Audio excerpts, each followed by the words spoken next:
Hello everyone, how are you all?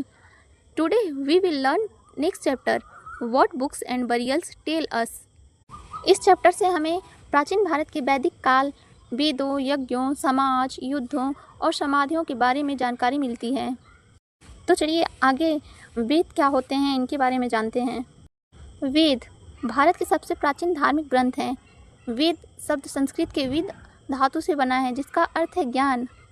There are 4 types of Vedas: Rigveda, Samaveda, Yajurveda and Atharvaveda. इन समय ऋग्वेद सबसे पुराना वेद है जिसमें 1000 से अधिक सूक्त हैं। आगे जानते हैं सूक्त क्या होता है। सूक्त सूक्त का अर्थ है अच्छी तरह कहा गया। ये देवताओं की स्तुति में रचे गए मंत्र थे। Important gods in Rigveda: Indra वर्षा और युद्ध के देवता थे, अग्नि के देवता और सोम। ऋग्वेद का 9वां मंडल सोम को देवता को समर्पित है। सोम एक पेय प्लांट और एक देवता हैं। चलिए आगे जानते हैं। ओरल ट्रेडिशन मतलब मौखिक परंपरा। शुरुआत में वेद लिखे नहीं गए थे, गुरु अपने शिष्यों को सुनाकर याद करवाते थे। लिखने की कला उस समय विकसित नहीं हुई थी। इस मौखिक परंपरा के कारण वेद हजारों वर्षों तक सुरक्षित रहे। आगे जानते हैं यज्ञ सेक्रीफाइसेस। देवताओं को प्रसन्न करने के लिए किए जाने वाले धार्मिक अनुष्ठान जैसे घी, अनाज, पशु की आहुति दी जाती थी। आगे जानते हैं वैदिक सोसाइटी के बारे में। उस समय अधिकांश लोग पशुपालन और कृषि करते थे। गाय को धन का मुख्य स्रोत माना जाता था। उस समय मुद्रा का उपयोग नहीं होता था। तो आगे जानते हैं राजा यानी चीफ। राजा वैदिक काल का आधुनिक राजा के जैसा नहीं था। वो जनजातियों का प्रमुख होता था और उसके कार्यों में जनजाति की रक्षा, युद्ध में नेतृत्व और न्याय करना था। राजा रेगुलर टैक्स वसूली नहीं करता था। आगे पढ़ते हैं वॉर्स इन वैदिक टाइम्स।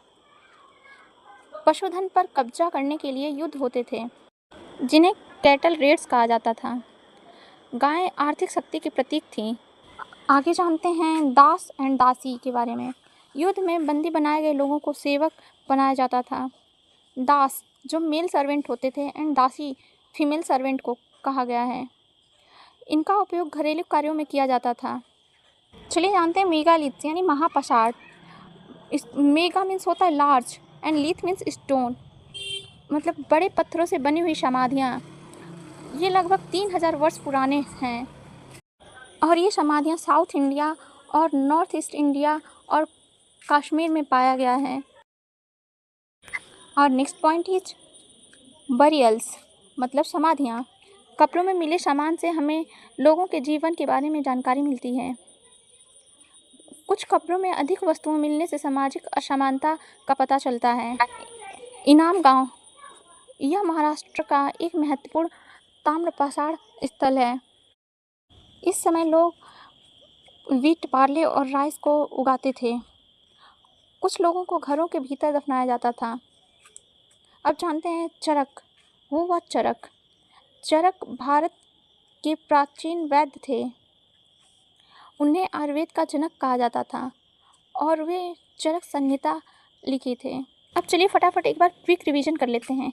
ऋग्वेद ओल्डेस्ट वेद है। सूक्त का अर्थ होता है well said hymns. Oral tradition preserved by Vedas. Cattle main wealth था उस टाइम का। राजा ट्राइबल चीफ था। दास मेल सर्वेंट को कहा जाता है एंड दासी फीमेल सर्वेंट को। मेगालिथ लार्ज स्टोन बरियल को कहा जाता है। इनाम गांव जो महाराष्ट्र में है एक चालकोलिथिक साइट है। और चरक रोट चरक संहिता।